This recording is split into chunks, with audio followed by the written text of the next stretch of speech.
చెట్టు గురించి ఆయుర్వేదంలో వేదాల కాలం నుంచే ప్రాముఖ్యత ఉంది. ఒక మునగ చెట్టు చేసే మేలు పెద్ద వైద్యుడు కూడా చేయలేడన్న నానుడి ఉంది. మునగ చెట్టులో ప్రతి భాగం అమృతప్రాయమే, ఆరోగ్యప్రదాయమే. మునగ చెట్టు ప్రయోజనాల మీద నేటి సాంకేతిక యుగంలో కూడా విస్తృతమైన పరిశోధనలు జరుగుతున్నాయంటే మునగ చెట్టు ఎంత ముఖ్యమైందో, మనిషి మనుగడకు ఎంత ప్రధానమైందో ఆలోచించవచ్చు. మునగ చెట్టు ప్రపంచంలోని చాలా దేశాల్లో ఉంది. ముఖ్యంగా ఆఫ్రికా, ఆసియా దేశాల్లో విస్తృతంగా పెరుగుతుంది. నీరు ఉన్నా లేకపోయినా పెరిగే చెట్టు ఇది.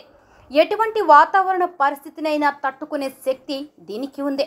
దీన్ని అద్భుతాల చెట్టుగా కూడా కొన్ని దేశాల్లో పిలుస్తారు. దీనికి ఉన్న పోషక ఆహార విలువలు, వైద్యపరమైన లక్షణాలు చాలా గొప్పవి. మునగాకుల్లో విటమిన్స్, మినరల్స్, ప్రోటీన్లు చాలా ఎక్కువగా ఉంటాయి.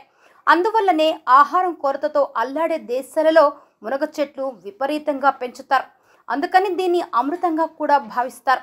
సాంప్రదాయబద్ధంగా వైద్య విధానాల్లో మునగకాయలు కూడా వాడుతుంటారు.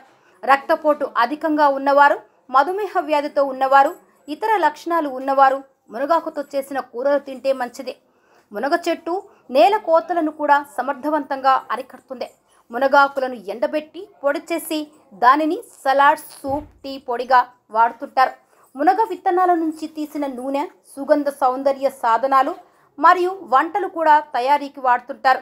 కొన్ని ప్రాంతాల్లో మునగకాయలు, మునగాకుతో చేసిన కూరలు తింటే లైంగిక శక్తి పెరుగుతుంది అన్న నమ్మకం కూడా ఉంది. ఏది ఏమైనా మునగ చెట్టు, మునగ ఆకులకున్న ప్రాధాన్యత చాలా గొప్పది.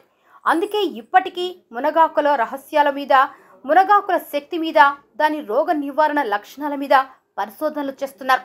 అందువల్ల పెరట్లో మునగ చెట్టు ఇంట్లో ఉన్న ఆరోగ్య వరం అని గుర్తుంచుకోండి.